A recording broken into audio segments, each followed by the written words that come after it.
Delhi university छात्र संघ चुनाव 3 साल बाद यानी कि इससे पहले 2019 में हुआ था, कुछ कारणवश नहीं हो पाया बीच में, और अब इस साल 2023 में हो रहा है। इसको लेकर आप तस्वीरें देखिए तो आपको तमाम स्टूडेंट्स यहाँ पर नजर आएंगे जो अपनी वोट का, अपनी बारी का इंतजार करें, लगातार यहाँ पर लाइन बनाकर आगे वो अपनी वोट देने के लिए जा रहे हैं। कई मुद्दे हैं जिसको लेकर इस बार स्टूडेंट्स यहाँ पर वोट देने आए। कुछ लोगों से बातचीत करते हैं, कुछ स्टूडेंट्स से। क्या नाम है सर आप? मेरा नाम ऋषभ शर्मा है। क्या फर्स्ट टाइम वोटर है? नहीं, मैं थर्ड टाइम वोटर है। अच्छा, थर्ड टाइम वोटर है। ये बताइए कि इस बार क्या कुछ मुद्दे हैं, किन मुद्दों पर आप लोग वोट देने आए हैं?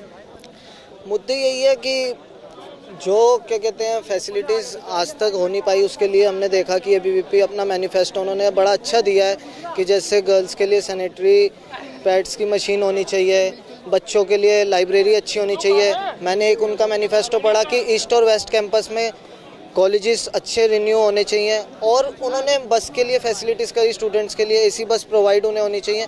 बहुत सारा उन्होंने जो मैनिफेस्टो दिया अच्छा, और ये होता है। अगर ये करते हैं तो इससे बढ़िया बात क्या है स्टूडेंट्स के लिए। अच्छा, उसमें देखा जाता है कि डीयू में लाइब्रेरी और इंटर्नशिप को लेकर भी एक बहुत बड़ा मुद्दा है। बनाया जाता है कि यूनिवर्सिटी मतलब इंटर्नशिप नहीं मिल पाती है, लाइब्रेरी नहीं है, कॉलेज में बेसिक पानी जैसी फैसिलिटीज़ नहीं है। तो क्या ये सब बेसिक मुद्दे भी इस बार आप लोग सोचकर वोट देने आए हैं? बिल्कुल, ये तो बेसिक चीज़ है। कॉलेज में पैर रखते ही गेट के अंदर ये चीज़ें तो बेसिक नीड है। प्यास हर बच्चे को लगती है, हर चीज़ हर बच्चे को लगती है, तो इसलिए ये चीज़ होनी चाहिए। अच्छा, पिछले बार 2019 में जब रिजल्ट्स आए थे तो बड़ा कड़ा टक्कर था। मतलब 3 सीट जो थी एबीवीपी को मिली थी और 1 सीट एनएसयूआई की तरफ गई थी। इस बार लगता है क्या कंपटीशन है, किसका पलड़ा भारी है? देखो, अभी तक तो एबीवीपी का लग रहा है, क्योंकि चारों सीटों पे, और एबीवीपी का जो मैनिफेस्टो है वो मेरे को बहुत बढ़िया लगा, क्योंकि जो इन्होंने एक स्टूडेंट्स के, कोई ऐसा नहीं कि बिल्कुल एक अलग टाइप का, स्टूडेंट्स के हक की बात इन्होंने बिल्कुल उठाई, और जो स्टूडेंट को बिल्कुल आज की डेट में नेसेसरी चाहिए चीज़ें, उसके लिए इन्होंने मैनिफेस्टो बनाया है। अच्छा, क्या नाम है सर आप? नरसिंह पटेल। ये बताइए कि 2019 के बाद 3 साल बाद इस बार चुनाव हुए हैं, कितना ज़रूरी था इस वक्त चुनाव, और क्या कुछ मुद्दे हैं आप लोगों के? बहुत ज़रूरी था, क्योंकि स्टूडेंट के जो राइट्स की बात की जाती है या उनके हितों की जो बात करने वाले हैं वो स्टूडेंट लीडर ही कर सकते हैं। 3 साल से इलेक्शन नहीं हुए। अगर कॉलेजों की स्थिति देखी जाए तो बहुत ज़्यादा हालत ख़राब है। इवन लॉ सेंटर 1 के यहाँ चाहे वॉशरूम तक ख़राब हो रखे हैं, बहुत ज़्यादा हालत ख़राब है। और भी बहुत सारे इश्यूज होते हैं जिन पे बात करने। स्टूडेंट यूनियन जब होती है तो एक बच्चा वहाँ उनके ऑफिस जाके किसी भी बारे में बात कर सकता है, तो यूनियन नहीं थी, इतने एक्टिव नहीं थे। अब सारी चीज़ें क्लियर है और बहुत ज़्यादा चेंजेस आए हैं। कोविड आ गया था और टेक्नोलॉजिकल चीज़ें एडवांस हुई थी, लोग अप्रोच नहीं कर पा रहे, तो इलेक्शन होना बहुत ज़्यादा ज़रूरी था। मैनिफेस्टो 4 पार्टियां हैं, उनके मैनिफेस्टो में क्या कुछ मतलब बेसिक चीज़ें हैं, क्या कुछ देखकर आप लोग वोट दे रहे हैं, और क्या क्या आपके डिमांड्स हैं? जनरली मैनिफेस्टो तो सबका सेम ही रहता है, ऐसा कुछ नहीं है। बात जब आती है तो कैंडिडेट क्या है ना कि इंडिया का जो इलेक्शन स्ट्रक्चर है वो कास्ट बेस है तो अब कहना चाहते हैं यहाँ पर डीयू में भी कास्ट मतलब एक राजनीति का ये भी एक यहाँ पर भी आप लोग देख रहे हैं धर्म पे भी हर बार की तरह यहाँ पे भी ऐसा ही होता है। इवन एनएसयूआई से 2 जाट एक गुज्जर कैंडिडेट लड़ता है, जबकि डीयू जो है वो मिनी इंडिया है। ऐसा यहाँ देखने को नहीं मिलता है कि यहाँ कोई साउथ इंडिया का बच्चा आके यहाँ स्टूडेंट इलेक्शन लड़ रहा है, या एकदम बिहार से, ठेठ बिहार से या MP छत्तीसगढ़ से आके कोई स्टूडेंट यहाँ इलेक्शन लड़ पा रहा है। क्योंकि यहाँ जो इलेक्शन जो हो गया है, ये इलेक्शन बहुत मसल्स और मनी पावर का इलेक्शन हो गया है। 1-1.5 करोड़ रुपए खर्च करने के लिए जब छात्रों के बीच भी मसल और यहाँ पर भी राजनीति में भी मनी पावर यहाँ पर इस्तेमाल, हाँ बहुत इस्तेमाल। 54 कॉलेजेस हैं, अप्रोच करना एक नॉर्मल स्टूडेंट के लिए इतना इजी नहीं है, और जब तक ऑर्गेनाइजेशन से आप नहीं लड़ोगे तो पॉसिबल नहीं है यहाँ पे। अच्छा, क्या नाम है सर आप? निखिल गोयल। पहली बार वोट करने आए हैं? नहीं मैम, मैंने यूजी में भी डीयू में वोट दिया था। मैं यस मैम। अच्छा, ये बताइए कि इंटर्नशिप, हॉस्टल फैसिलिटी, और इस बार जो एक और मुद्दा सामने आया है वो वुमेन को लेकर के, लड़कियों की सैनिटरी, साथ में हॉस्टल, तो क्या कुछ मुद्दे हैं, किन मुद्दों पर वोट देने का सोच रहे हैं आप लोग? मैम, मुद्दे तो बहुत सारे, और ये जो मुद्दे सैनिटरी वाला हो चाहे हॉस्टल्स का हो, किसी का भी, ये मुद्दे हर साल उठते हैं, लेकिन इन पर कोई कार्रवाई तो होती नहीं है। अब 3 साल से इलेक्शन नहीं हुए तो स्टूडेंट्स की डिमांड उठाने वाला, स्टूडेंट्स की मांग रखने वाला कोई था नहीं।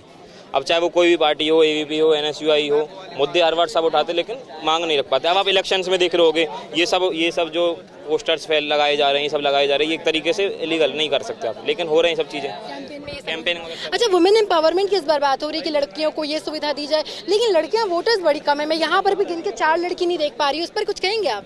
मैम, लड़कियाँ वोटर्स तो मैं मानता हूँ थोड़ी कम है, लेकिन एक क्या कह रहे हैं, थोड़ी मतलब मुझे तो यहाँ पर गिन के 4 लड़कियां भी नहीं दिखी। नहीं, ऐसी बात नहीं है। हमारे डीयू में जो मिनी इंडिया जैसे कहा जाता है उसमें जो औरतों का, लड़कियों का पार्टिसिपेशन बहुत ज़्यादा है। आप देखोगे हमारे में जॉइंट सेक्रेटरी के लिए लड़की खड़ी है, सेक्रेटरी की लड़की खड़ी है, हर किसी पोस्ट के लिए बहुत सारी लड़कियां खड़ी हैं। ऐसी बात नहीं है। आप देख लो चाहे NSU, IU, AVP, बहुत बड़ी बड़ी पार्टियों से लड़कियों का पार्टिसिपेशन बहुत ज़्यादा रहा है। ऐसी कोई बात नहीं है। अच्छा ये बताइए कि अभी एक तो वुमेन जो रिजर्वेशन बिल है वो अभी जस्ट पास हुआ है लोकसभा राज्यसभा से, और यहाँ पर जो इलेक्शन है DSCO को, तो उसको देकर क्या लगता है कि वुमेन एम्पावरमेंट की तरफ ये एक बड़ा कदम है? हाँ, वुमेन एम्पावरमेंट की तरफ एक बड़ा कदम है। देश हमारा आगे बढ़ रहा है। आप देखो वुमेन रिजर्वेशन बिल पास हो गया, वो खैर वो अलग बात है कि 2026 के बाद, वो डिलिमिटेशन के बाद वो अप्लाई होगा, लेकिन आप DU से ही देख सकते हैं यहाँ पे लड़कियों का पार्टिसिपेशन बहुत ज़्यादा है और कंपेरिजन अदर यूनिवर्सिटीज़ के। आप और यूनिवर्सिटीज़ में जाएंगे उधर इतना पार्टिसिपेशन नहीं होता। DU में पार्टिसिपेशन अच्छा है। DU के पार्टिसिपेशन का मतलब है नेशनल लेवल पे आपका पार्टिसिपेशन अच्छा होने वाला है, और अब सरकार भी उसके लिए काम कर रही है।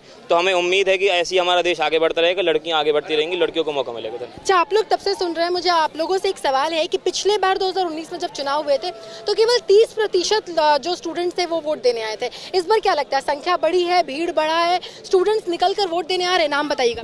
मेरा नाम मयंक है, मैं लॉ फैकल्टी से हूँ जी। संख्या का तो मुझे अनुमान नहीं है क्योंकि कुछ सीट्स कॉलेजों में बढ़ी हैं, लेकिन देख के लग रहा है कि स्टूडेंट ज़्यादा आए हैं इस बार।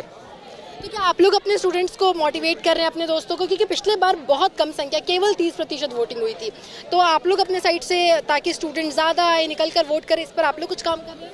नहीं, इसके लिए हमने इस बार सोशल मीडिया का पूरी इस्तेमाल किया है, और सोशल मीडिया में अच्छे से लोगों ने कैंपेनिंग करी। रात रात तक लोगों को मैसेजेस आए हैं कि आपको अगले दिन आके वोट देना है, ID कार्ड बनवाना है, तो पूरी प्रक्रिया उसका पालन किया गया। अच्छा ये बताइए सर, आपका नाम पहले बताइएगा, और ये बताइए कि पिछले बार जो रिजल्ट आए थे 2019 में ABV का पलड़ा जो था भारी था, इस बार क्या लगता है टक्कर किसके बीच है, और क्या अहम मुद्दे हैं जिसको लेकर स्टूडेंट्स वोट देने आए हैं? My self Ajay Sharma, law faculty 3rd year का स्टूडेंट हूँ मैं भी।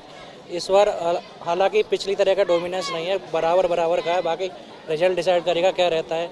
लेकिन हालांकि 3 साल से चुनाव नहीं हुए, उसका इम्पैक्ट इस बार स्टूडेंट की जेब को जरूर पड़ा है, क्योंकि स्टूडेंट की यूनियन न होने की वजह से इस बार एडमिनिस्ट्रेटिव ने बिना कुछ नोटिस जारी करे, बिना स्टूडेंट से कुछ पूछे एकदम से फीस हाइक करा है। कोई नोटिस नहीं आया, कोई गैजेट में ऑफिशियल नोटिस नहीं आया, एकदम से बोल दिया कि आपकी फ़ीस इतनी है। और यहाँ क्या कहते हैं, ID कार्ड के साथ फ़ी रिसिप्ट बोला गया है, मैंडेटरी है। अगर बच्चा फ़ीस नहीं देगा तो वो वोट नहीं दे पाएगा, और फीस मजबूरी में उसको बढ़ी हुई देनी पड़ रही है। क्यों देनी पड़ रही है? क्योंकि वोट कास्ट करके अपने कैंडिडेट को आगे निकालना है। अच्छा, क्या अहम मुद्दे, क्या सबसे बेसिक मुद्दे हैं जो भी पूरे नहीं हो रहे, जिसके लिए छात्र संघ चुनाव जरूरी हो गया है? जी बहुत से बेसिक नीड्स हैं। मतलब फैकल्टी में अगर आप देखोगे तो बेसिक नीड में सबसे आता है ड्रिंकिंग वाटर, वो भी नहीं है। अगर तुम देखोगे तो ना तो कोई TDS वैल्यूएबल है, TDS हमेशा रहेगी, और कभी कभी देखोगे तो पानी नहीं है। पानी लेने के लिए हमें अपनी बिल्डिंग से दूसरी बिल्डिंग जाना पड़ता है। तो हालांकि यूनियन ना होने के कारण हमें पिछले जो 1.5-2 साल में काफ़ी कुछ झेलने को पड़ा है। मतलब उम्मीद करते हैं आगे ऐसा ना हो। अपने मैनिफेस्टो पे सभी अपने सबसे बड़ी बात ये है कि दिल्ली में रहकर लोगों को जो बेसिक सुविधा है वो नहीं प्राप्त हो रही हैं। हॉस्टल भी एक बड़ा डिमांड है कि लोगों को हॉस्टल, यहाँ पर कुछ स्टूडेंट्स कह रहे हैं कि 1% स्टूडेंट्स को भी हॉस्टल नहीं मिल पा रहा है, जो दूर दराज से आ रहे हैं उनको भी बाहर रहना पड़ रहा है। नहीं, हॉस्टल का तो बहुत सबसे बड़ा मुद्दा है। अब हॉस्टल का मुद्दा ये पता नहीं कब सुलझेगा, क्योंकि DUSU के इलेक्शन होते रहेंगे हर साल, लेकिन जब तक सरकार फंड अलॉट नहीं करेगी हॉस्टल के लिए, तब तक हॉस्टल की कोई उम्मीद नहीं कर रहे कि बन जाएगा। और हॉस्टल के चलते लोग बाहर ज़्यादा किराया देते हैं, PG में रहते हैं। जो लोग अफोर्ड नहीं कर सकते उनको भी ज़्यादा पैसे देना पड़ता है, लेकिन हॉस्टल में रहने से यहाँ का पूरा एनवायरनमेंट ही चेंज हो जाएगा पढ़ने वाले स्टूडेंट्स। और अच्छा हाँ सर बताइए। एक बार और मैं बोलना चाहूँगा कि हम सेंट्रल दिल्ली में है, जो कि हब है, पूरे देश की सेंट्रल राजधानी है। यहाँ स्टूडेंट का डिपार्टमेंटल हॉस्टल नहीं है। एक हॉस्टल है, उसमें सब टाइप के बंदे हैं। कि हमारी लॉ फैकल्टी में आई थिंक 3000 स्टूडेंट आते हैं एक बार में, 1st year, 2nd year, 3rd year, और सभी हॉस्टल में मिला के देखोगे तो मैक्सिमम 100 सीट होंगी बॉयज़ में। गर्ल्स में भी आई थिंक इससे थोड़ा सा ज़्यादा होगा मार्जिन। तो बंदे को क्या करना पड़ता है, यहाँ PG या हॉस्टल लेकर रहना पड़ता है, और बीच में प्रॉपर्टी डीलर बैठे हैं जो कि एक अच्छा खासा पैसा लेते हैं, तब जाके कोई अफोर्डेबल हमको रूम मिल रहा पड़ता है। वो जेब पे बहुत भारी रहता है नॉर्मल। अच्छा सर, आपका नाम पहले, और ये बताइए कि सारे स्टूडेंट्स कह रहे हैं कि महिला सुरक्षा, वुमेन एम्पावरमेंट में इस बार भी एक बड़ा मुद्दा है, लेकिन महिलाएं कहाँ हैं वोट देने के लिए? वुमेन्स बहुत कम है, आप खुद भीड़ देखिए तो आपको नजर नहीं आएंगी। क्यों लगता है कि लड़कियां निकलकर बाहर क्यों नहीं आ रही है वोट देने? मेरा नाम अद्वैत प्रताप सिंह है, मैं लॉ फैकल्टी का ही छात्र हूँ। और वुमेन पार्टिसिपेशन का अगर कंपेयर किया जाए तो लास्ट 2019 से तो मुझे लग रहा है बेटर ही होगा, बट इस बार भी थोड़ा सा कम है, क्योंकि अभी थोड़ा सा माहौल आप देख ही रहे हैं कैसा माहौल है। इस माहौल में कोई भी इतने क्राउडेड माहौल में आना भी थोड़ा सा कोई प्रेफर नहीं करता है, चाहे महिलाएं हो चाहे कोई भी हो। तो वैसे भी टर्नआउट जो है कुछ काफ़ी लोगों का नहीं रहेगा, पर जब रहेगा वो ठीक ठाक रहेगा। क्या लगता है कि इस बार टक्कर किसमें है, किसका जो पड़ रहा है वो भारी नजर आ रहा है, कौन आगे इस वक्त नजर आ रहा है?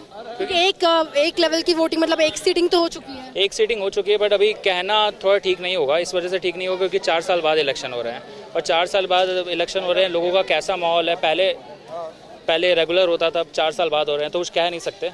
वैसे ABVP है, NSUI, ये काफ़ी अच्छे कैंडिडेट है सारे, पर अभी कुछ कह नहीं सकते कि कौन जीत रहा है। अच्छा, मैनिफेस्टो में आपको सबसे अच्छा क्या लगा? अपना नाम बताइए, और किसका मैनिफेस्टो आपको सबसे अच्छा लगा और सबसे अच्छा क्या लगा? डूसू के अंदर बताएं या कॉलेज के अकॉर्डिंग बताएं? डूसू के अंदर सुशांत धनखड़। स्टूडेंट नहीं, मैनिफेस्टो में क्या, किसकी पार्टी का मैनिफेस्टो आपको अच्छा लगा? Best of NSUI। अच्छा, क्या उसमें अच्छा लगा? उसमें हितेश गुलिया का बढ़िया सिस्टम है, माहौल बढ़िया नो, पूरा छारे छोरा सारे किते हर किते बढ़िया माहौल है उसका। तो आप लोग कास्ट बेसिस पे वोट कर रहे हैं कि ये इस धर्म का, ये इस जाति का है? नहीं जी, वैसे तो जाट है जी, जाट ने सपोर्ट कराए, पर थोड़ा मतलब जाट मुद्दा है, जाट को वोट कर रहे हैं? हाँ, जाट है तो जाट ने सपोर्ट कराई जी। और बेसिक जो मुद्दे हैं, हॉस्टल, इंटर्नशिप, पानी, खाना, ये सब मुद्दों को दरकिनार कर रहे हैं? सारे मुद्दे लेके चलना जी, पर एक बात एक आपका ही होया करे है ना। बाकी जी हितेश गुलिया दिल तो सपोर्ट है पूरा नू है, पर नू भी बंदे का नेचर भी देखा जाया करे। बाकी हितेश गुलिया सही है, बिरादरी तो भी मिला है, पर काम भी आवे, काम भी करवावे, कई साल तक यूनिवर्सिटी में मतलब ठीक चला रखे है। आप लोगों ने अपनी पार्टी के हिसाब से, अपने कास्ट के हिसाब से वोट कर रहे हैं? एक मेन रीज़न है हितेश गुलिया को वोट करना। एक तो मिडिल क्लास फैमिली से उठ के ऊपर आया है, दूसरा उसके मैनिफेस्टो में एक तो लड़कियों की सेफ्टी सबसे ज़्यादा कर रखी है, इसलिए हम हितेश गुलिया को आगे सपोर्ट कर रहे हैं। आगे आप लोग सपोर्ट करें। इस बार क्या लगता है किसके बीच टक्कर है? टक्कर नहीं है मैम, जीत पक्की है बिल्कुल। हितेश गुलिया की पिछले बार 30% वोटिंग हुई थी, इस बार क्या वोटिंग बढ़ी है कि बस आप लोग ही, कुछ लोग ही आ पाए हैं? नहीं, वोटिंग इस बार पिछले के मामले से कम है। लड़कियां फिर भी कम है? नहीं, लड़कियों का इस बार पिछले के मामले में ज़्यादा है। 4 लड़कियां यहाँ पर नहीं है? यहाँ नहीं है, is not the main thing. और जगह क्या है, बट लड़कियाँ हैं कॉलेजों में। एम्पावरमेंट के लिए इतना कुछ काम हो रहा है। अभी आप देखिए कि महिला रिजर्वेशन आरक्षण बिल जो है वो भी पास हो गया, उसके बावजूद महिलाओं की भागीदारी क्यों है? इसका रीज़न ये है लड़कियाँ यहाँ पे क्यों नहीं है, क्योंकि आपने देखा होगा और कॉलेजों में लड़कियों के ऊपर हाथापाई भी हुई है, डंडे तोड़े गए हैं, वहाँ पे दंगे हुए हैं, इसलिए लड़कियाँ नहीं आ रही आगे। इसलिए हम हितेश गुलिया को यहाँ लाना चाहते हैं कि लड़कियों को सेफ्टी मिले। तो सबके अपने अपने मुद्दे हैं। कुछ लोग इसलिए सपोर्ट कर रहे हैं कि उनके धर्म, उनके जाति, उनके शहर का है। कुछ लोगों के कुछ मुद्दे भी है, हॉस्टल, इंटर्नशिप, वुमेन एम्पावरमेंट, लड़कियों को बेसिक सुविधा नहीं मिल पा रही है। हालांकि इस वक्त भी जो देखने वाली तस्वीर है वो यही है कि महिलाओं की संख्या बहुत ज़्यादा कम है। महिलाएं के मुद्दे उठाए जा रहे हैं, उनकी सुरक्षा और एम्पावरमेंट की बात तो हो रही है, लेकिन महिला आपको भीड़ में बहुत कम नजर आएगी। मेल जो डोमिनेंट है वो भी यहाँ पर बहुत ज़्यादा है। पिछले बार केवल 30% वोटिंग हुई थी। इस बार स्टूडेंट्स का कहना है कि लोगों की संख्या बढ़ी है, बहुत सारे मुद्दे हैं जिसको लेकर लोग सामने आए। इस वक्त जो है टक्कर बिल्कुल बराबरी का है। कल रिजल्ट है, अब देखना है क्या कुछ नतीजा और किन पार्टियों के जो मैनिफेस्टो उसका फायदा मिलता है और वो जीतकर सामने आते हैं। कैमरा पर्सन वेद प्रकाश पांडे के साथ मेघा उपाध्याय, दिल्ली।